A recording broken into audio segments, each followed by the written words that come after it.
क्रिस्त में आदि प्रिय सिस्टर्स एवं बच्चों,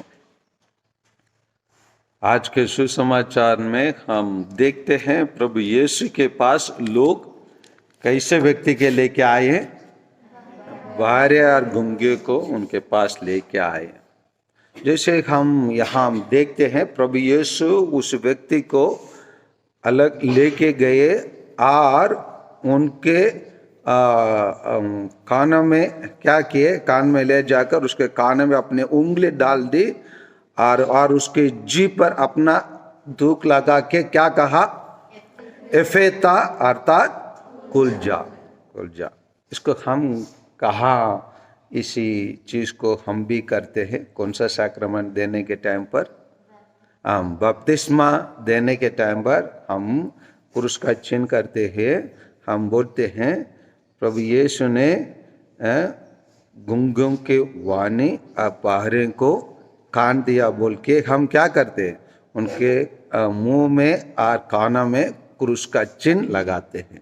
इसी प्रकार हम जहाँ देखेंगे तो सातों संस्कार के स्रोत, सातों संस्कार का स्रोत प्रभु मसीह होते हैं, प्रभु मसीह ही होते हैं।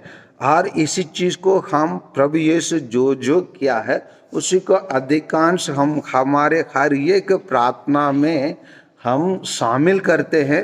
अगर संक्षेपिक प्रार्थना विधि रहता है उन किताबों में भी हम सातों संस्कार के लिए प्रभु यीशु ने जो किया है या प्रभु यीशु ने जो ग्रहण किया है उसी के आधार पर हम सभी प्रार्थनाओं को करते भी हैं और सभी संस्कार को भी हम करते हैं। तो इसीलिए प्रभु यीशु हमारे हर एक चीज के लिए आधार बन जाते हैं, विशेषकर हमारे हर एक संस्कार के लिए हम आधार बन जाते हैं। उसी के आधार पर हम उन सभी संस्कार को जब हम मनाते हैं और त्योहार के रूप में करते हैं, बाइबल वचन भी प्रभु यीशु के वाणी के आधार पर हम लोग उपयोग करते हैं।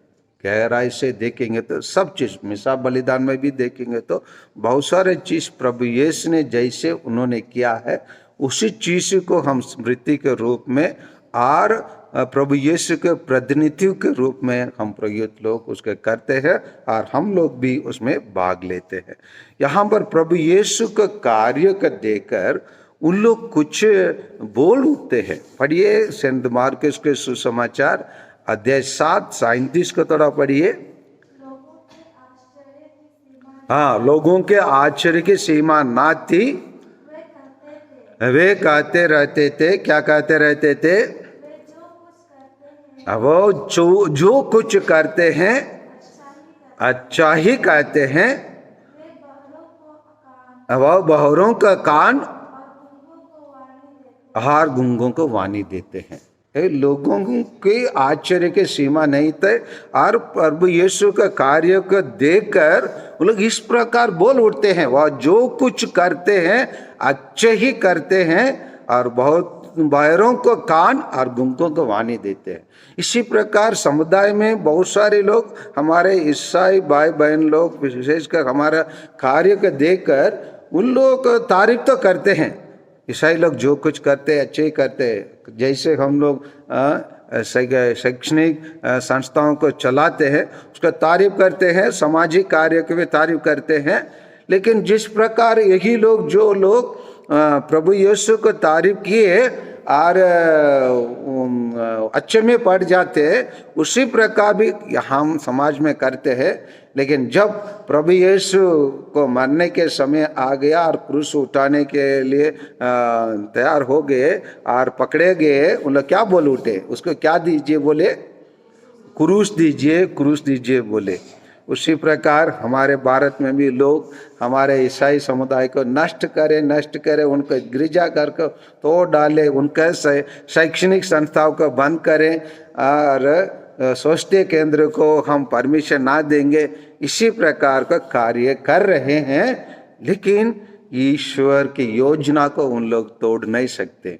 ईश्वर की योजना एक है, मानव सोचता है हम लोग ही योजना के अनुसार सब कुछ होगा, लेकिन ईश्वर हस्तक्षेप करना जानता है, कब रोकना है, कहाँ पूर्ण विराम लगाना है, वो जानता है। इसीलिए आइए, अगर हमारा ईश्वर बहरों को कान और गूंगों को वाणी दे सकते हैं, हमारी प्रार्थनाओं का भी वो सुन सकता है और हमारे प्रार्थनाओं के अनुसार ईश्वर दुनिया में कार्य भी कर सकते हैं। इसलिए उन पर विश्वास करें ताकि हम लोग भी प्रभु यीशु के समान जो कुछ हम करें, क्या करें?